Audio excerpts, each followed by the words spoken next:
ಕೃಷಿ ಇಲಾಖೆಯಿಂದ ಕರ್ನಾಟಕ ರೈತ ಸಮೃದ್ಧಿ ಯೋಜನೆ ಅಂತ ಹೊಸ ಯೋಜನೆಯನ್ನು ನಾವು ಈ ವರ್ಷದಿಂದ ಈಗ ಅನುಷ್ಠಾನ ಮಾಡ್ತಾ ಇದ್ದೀವಿ.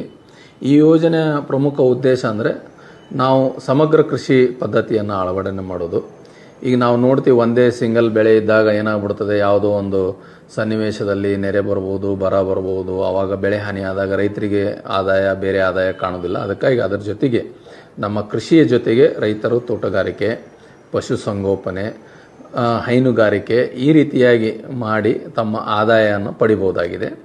ಅದಕ್ಕಾಗಿ ನಮ್ಮ ಕೃಷಿ ಭಾಗ್ಯ ಯೋಜನೆಯಲ್ಲಿ ಈಗಾಗಲೇ ಕೃಷಿ ಹೊಂಡ ನಿರ್ಮಿಸಿಕೊಂಡಿರುವ ಫಲಾನುಭವಿಗಳು ತಕ್ಷಣ ತಾವೇನದಲ್ಲ ನಮ್ಮ ರೈತ ಸಂಪರ್ಕ ಕೇಂದ್ರಕ್ಕೆ ಭೇಟಿ ನೀಡದಲ್ಲಿ ಸಾಮಾನ್ಯ ವರ್ಗದ ರೈತರಿಗೆ ಶೇಕಡ 50 ಸಹಾಯಧನದಲ್ಲಿ, ಪಶುಸಂಗೋಪನಾ ಘಟಕದಲ್ಲಿ ತಾವೇನಾರು ಹೈನುಗಾರಿಕೆ ಮಾಡಂಗಿತ್ತಂದರೆ ನಾವು HF ಅಂದರೆ ನಾವು HF ಆಕಳು ಕೊಡ್ತೀವಿ ಶೇಕಡ 50 ಸಹಾಯಧನದಲ್ಲಿ, ಅಥವಾ ಮುರ್ರಾ ಎಮ್ಮೆ ಕೊಡ್ತೀವಿ. SCP TSP ರೈತ ಬಾಂಧವರಿಗೆ ಶೇಕಡ 90 ಸಹಾಯಧನ ಇದೆ.